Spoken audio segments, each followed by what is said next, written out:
Hi everybody, it's Jay and I'm back again with another sneak peek video preview for this week's new release here on Say with Jay. First, you can all rest easy. I don't have any elaborate intro planned this week.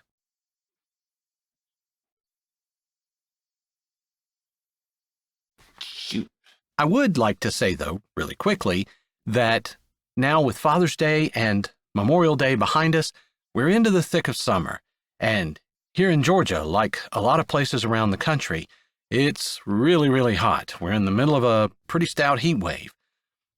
So I wanted to encourage everybody to be careful when you're out, be mindful of the heat, stay hydrated, wear your sunscreen, and just be safe. If you are out, whether exercising or at the beach or walking your dog or whatever, and you need something to do, like, I don't know, you might want to listen to an audiobook.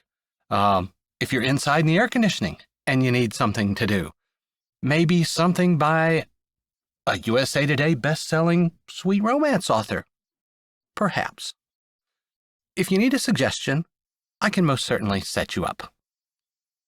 Anyway, okay, back to this week's sneak peek video preview. Today, we're taking a listen to Jessie Gussman's Heartland Romance. Heartland Romance is the third book in Jessie's Heartland Cowboy Sweet Romance series, and it's the story of Catherine Connolly and Elias Emerson. We met Elias's brother Braxton a couple of weeks ago in Heartland Cheer. But in Heartland Romance, Catherine and Elias have been friends since high school. Back then, Catherine admits to maybe having a bit of a crush on Elias, but it was never really returned.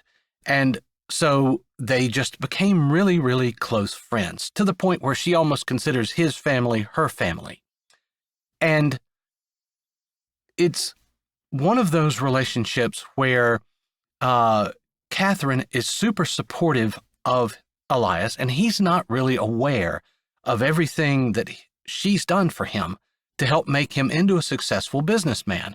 Well, at this point, they're business partners of a sort, and he's in for a bit of a shock when Catherine announces that she's leaving Prairie Rose.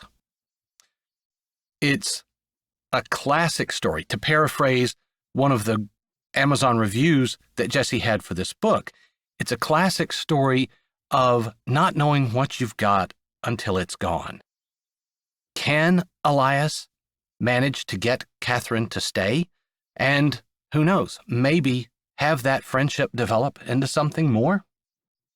Well, here is a sample from Heartland Romance, and in this scene, they've taken Elias's niece, Braxton's daughter, Arian, to the county fair, and they're on the Ferris wheel when it breaks down, unfortunately, with them stuck near the top. Catherine is having a bit of a panic attack, and Elias is trying to talk her down, so to speak. And in doing so, learns about the true nature of their relationship. Without further ado, here is a sample from Heartland Romance. Hope you enjoy it. Come back this Friday for the full release here on Say with Jay. If we were in a shark cage under the water and one of the bars fell off and you placed yourself between me and the shark, she lifted her shoulder, you'd get friendship credit for that. I should get, sacrificial love credit for that. They laughed. See, we laugh together. That's what friends do. You take advantage of me a lot. I don't have any other friendships where that happens or where it's quite so one-sided, she said with her eyes still closed, and the smile was gone. She was serious. She couldn't see his mouth hanging open and his eyes searching her face, not really seeing it, but his brain was wheeling, trying to figure out if that was actually a true statement. I take advantage of you? He wanted to deny it, but Catherine didn't typically go around hurling accusations at people that weren't entirely true. In fact, he wasn't sure she'd ever hurled any kind of accusation at him. The fact that she had meant he should probably take it seriously. Sure. You always just assume that I'm going to be there, that I'm going to do whatever it is I'm supposed to do. You don't really thank me. You definitely don't notice that I'm even there, and you never say anything nice. And I know it's not because you can't, since you compliment other people all the time. His mouth was still open as he processed her words. Like today, I don't mind at all bringing Arian. She feels like my own, but that's just the thing you assumed. You assumed I would go with you, assumed it would be fine if Arian went, assumed you could drive, and you decided what time to leave. You made all the decisions, and you didn't really ask. I didn't realize you wanted me to, he murmured. It was true. He hadn't even thought about it.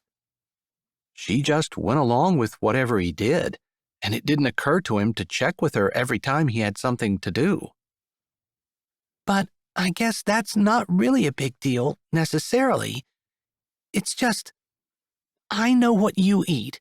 I know where you go, like we were talking about earlier, and you have no idea what foods I like or what I might want to see or anything about me. It's like you've never really paid attention to me, even though we've been around each other for years. She blew a breath out, slow, like she was getting tensed up again and she was calming herself down. He didn't say anything while she did that, still wondering if she was right. Thinking about the other friendships he had. He supposed he knew what his brothers liked, but mostly because they liked what he did. Catherine was different. Although she was absolutely correct, he had no clue what food she liked, no idea what she wanted to eat if it wasn't what he did. And that's different than any of the other friendships I have. I know what my friends like. I pay attention. I know what their favorite colors are, what their favorite foods are, what kind of movies they like, what kind of car they would buy if they could afford to buy anything.